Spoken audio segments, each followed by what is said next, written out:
जय श्री हरि। आप सभी का हमारे चैनल मन की शांति में बहुत बहुत स्वागत है। क्या आप जानते हैं कि हमारा यह जीवन कितना क्षणभंगुर है। कौन सा पल, कौन सा क्षण हमारे जीवन का अंतिम क्षण बन जाए, यह कोई नहीं जानता। इसलिए हमें अपने जीवन के प्रत्येक क्षण में भगवान का स्मरण करना चाहिए, उनका भजन करना चाहिए और उनके पवित्र नाम का जप करते रहना चाहिए, क्योंकि कौन जानता है कि अगला क्षण हमारे लिए हो या ना हो। इसी उद्देश्य से इस पवित्र आषाढ़ मास में हम प्रतिदिन आपके लिए ऐसी दिव्य पौराणिक कथाएं लेकर आते हैं जो भगवान श्री हरि विष्णु की महिमा का गुणगान करती है। इन कथाओं के माध्यम से हम केवल यही संदेश देना चाहते हैं कि अभी इसी क्षण अपने हृदय में भगवान श्री हरि का स्मरण कर लीजिए, क्योंकि इस नश्वर और असार संसार में यदि कोई हमारा सच्चा सहारा है तो वह केवल भगवान का नाम, उनका स्मरण और उनकी भक्ति ही है, जो हमें इस जन्म मृत्यु रूपी भवसागर से पार कराने की शक्ति रखती है। आइए इसी मंगल भावना के साथ में आषाढ़ मास कथा का 9वें अध्याय का श्रवण करें। श्री सूत गोस्वामी बोले, हे महर्षियों, अब मैं आपको स्वामी पुष्करणी के पवित्र परम पवित्र महात्मा का वर्णन सुनाता हूँ। यह ऐसा दिव्य इतिहास है जिसका अध्ययन करने से भी मनुष्य के पाप नष्ट हो जाते हैं और जो श्रद्धा पूर्वक इसका श्रवण करता है वह भी समस्त पापों से मुक्त होकर भगवान की कृपा का अधिकारी बनता है। प्राचीन काल में महाभारत के महान वीर अभिमन्यु के पुत्र राजा परीक्षित धर्म के अनुसार संपूर्ण पृथ्वी का शासन करते थे। वे न्याय प्रिय, धर्मनिष्ठ और प्रजा का पालन करने वाले आदर्श राजा थे। उस समय वे हस्तिनापुर में निवास कर रहे थे। एक दिन राजा परीक्षित शिकार करने के उद्देश्य से घने वन में निकल पड़े। उस समय उनकी आयु लगभग 60 वर्ष की हो चुकी थी। लंबे समय तक वन में विचरण करते करते वे अत्यंत भूख और प्यास से व्याकुल हो गए। तभी उनकी दृष्टि एक शांत स्थान पर ध्यान मग्न बैठे हुए एक महान ऋषि पर पड़ी।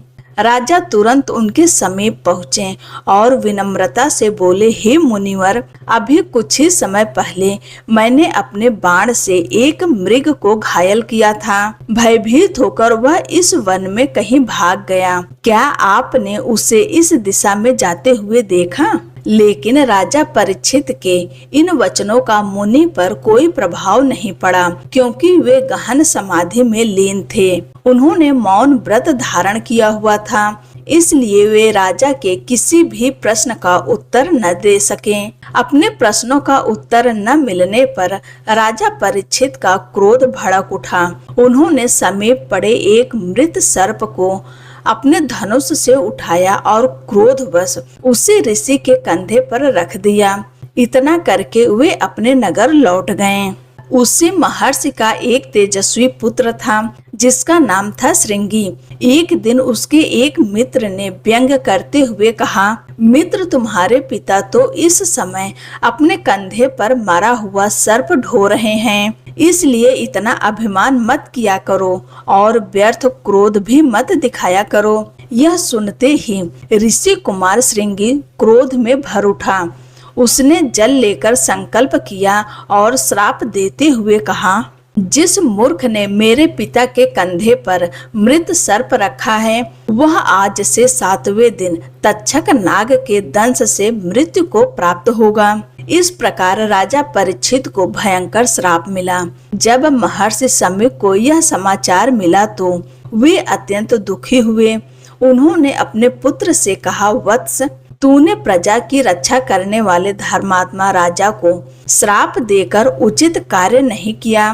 राजा के बिना संसार में व्यवस्था कैसे बनी रहेगी? क्रोध मनुष्य को पाप की ओर ले जाता है, जबकि क्षमा ही सच्चा सुख प्रदान करती है।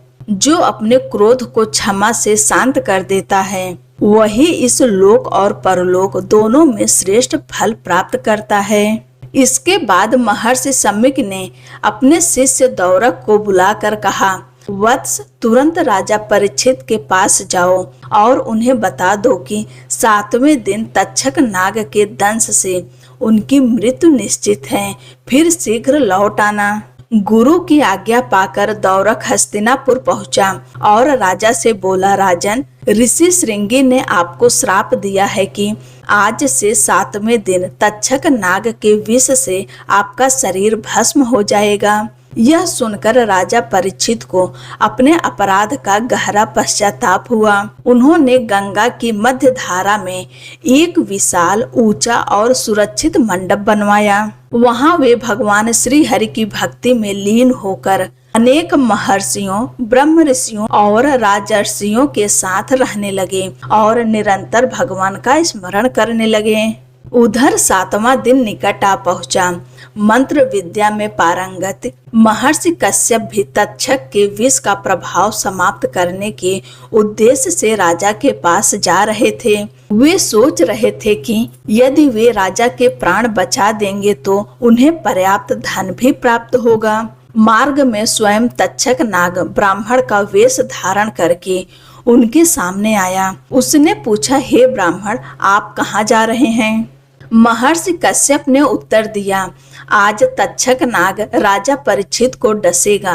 मैं अपनी मंत्र शक्ति से उनके प्राणों की रक्षा करने जा रहा हूँ। यह सुनकर तक्षक मुस्कुराया और बोला, मैं ही तक्षक हूँ। मेरे विष का उपचार कोई नहीं कर सकता। यदि तुम्हें अपनी विद्या पर इतना विश्वास है तो पहले इसका प्रमाण दो। इतना कहकर तक्षक ने सामने खड़े एक विशाल वृक्ष को डस लिया। क्षण भर में वह वृक्ष अग्नि की भांति जलकर राख हो गया। उस पर बैठा हुआ एक मनुष्य भी उसी विषाग्नि में भस्म हो गया। तब महर्षि कश्यप ने अपनी मंत्र शक्ति का उपयोग किया। देखते ही देखते वही वृक्ष पुनः हरा भरा हो गया और उसके साथ वह मनुष्य भी जीवित हो उठा। तक्षक समझ गया कि कश्यप वास्तव में महान मंत्रज्ञ हैं। उसने कहा, राजा तुम्हें जितना धन देंगे उससे दुगुना धन मैं अभी देता हूँ। कृपया यहीं से लौट जाइए। लोभवश महर्षि कश्यप ने तक्षक द्वारा दिए गए बहुमूल्य रत्न स्वीकार कर लिए और वहीं से वापस लौट गए। इसके बाद तक्षक ने अन्य सर्पों को आदेश दिया कि वे सभी मुनियों का वेश धारण करके राजा परीक्षित के पास जाएं और उन्हें फल भेंट करें। सभी सर्प ब्राह्मणों का रूप धारण करके राजा के पास पहुँचे। उनके साथ तक्षक भी एक बेर के फल में सूक्ष्म कीट का रूप धारण करके बैठ गया। राजा ने अधिकांश फल अपने मंत्रियों को दे दिए, किंतु उत्सुकतावश एक बड़ा फल स्वयं हाथ में ले लिया। उसी समय सूर्य अस्ताचल की ओर बढ़ चुका था। जब फल खोला गया तो उसमें लाल रंग का एक छोटा सा कीट दिखाई दिया। देखते ही देखते वही कीट अपने वास्तविक स्वरूप में प्रकट हुआ। वह तक्षक नाग था। क्षण भर में उसने राजा परीक्षित के शरीर को लपेट लिया और अपने प्रचंड विष से उन्हें डस लिया। उसके विष की अग्नि इतनी भयानक थी कि राजा परीक्षित उसी मंडप सहित तत्काल भस्म हो गए। उपस्थित सभी लोग भयभीत होकर इधर उधर भागने लगे।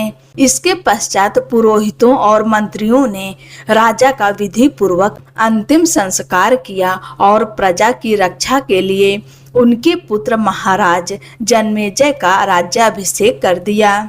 इधर महर्षि कश्यप के विषय में चारों ओर चर्चा होने लगी कि वे राजा के प्राण बचा सकते थे, किंतु धन के लोभ में लौट गए। इस कारण उनकी निंदा होने लगी। व्यथित होकर वे महर्षि साकल्य की शरण में पहुँचे और विनम्रता पूर्वक बोले, भगवान, सभी लोग मेरी निंदा कर रहे हैं, कृपया इसका कारण बताइए। महर्षि साकल्य ने ध्यान लगाकर कहा, हे कश्यप, तुम राजा परीक्षित के प्राण बचाने में समर्थ थे, परंतु धन के लोभ में अपना कर्तव्य छोड़कर लौट आए। जो व्यक्ति सामर्थ्य होते हुए भी पीड़ित की रक्षा नहीं करता, वह महान दोष का भागी बनता है। इसी कारण विद्वान और सज्जन तुम्हारी निंदा कर रहे हैं। महर्षि कश्यप ने पश्चाताप करते हुए कहा, भगवान कृपा करके ऐसा उपाय बताइए जिससे मेरे इस पाप का प्रायश्चित हो सके। तब महर्षि शाकल्य ने कहा, स्वर्ण मुखरी नदी के तट पर भगवान श्री हरि की परम पवित्र भूमि वेंकटाचल स्थित है, जिसे शेषाचल भी कहा जाता है। वहीं स्वामी पुष्करणी नामक दिव्य तीर्थ है, जो महापापों का भी नाश करने वाला है। तुम वहां जाओ, संकल्प पूर्वक स्वामी पुष्करणी में स्नान करो, भगवान वराह स्वामी की सेवा करो और भगवान श्रीनिवास के दिव्य दर्शन करो। ऐसा करने से तुम्हारे सभी पाप नष्ट हो जाएंगे। महर्षि कश्यप ने उसी प्रकार वेंकटाचल पहुंचकर स्वामी पुष्करणी में श्रद्धा पूर्वक स्नान किया, भगवान वराह और भगवान श्रीनिवास की आराधना की। उनके दर्शन और भक्ति के प्रभाव से वे समस्त पापों से मुक्त हो गए। इसके बाद उनके बंधु बांधवों ने भी उनका सम्मान पूर्वक स्वागत किया और उन्हें पुनः आदर प्रदान किया। कथा के अंत में श्री सूत गोस्वामी बोले, हे ब्राह्मणों, इस प्रकार मैंने आपको वेंकटाचल और स्वामी पुष्करणी का पवित्र महात्म्य सुनाया। जो भी श्रद्धा और भक्ति के साथ इस दिव्य कथा का श्रवण करता है, वह भगवान विष्णु की कृपा का पात्र बनता है और अंततः विष्णु लोक को प्राप्त होता है। आज की कथा यहीं पर समाप्त होती है। इसके आगे की कथा आने वाली वीडियो में सुनेंगे। तब तक के लिए जय श्री कृष्णा, राधे राधे। और हाँ दोस्तों, चैनल को सब्सक्राइब अवश्य करें।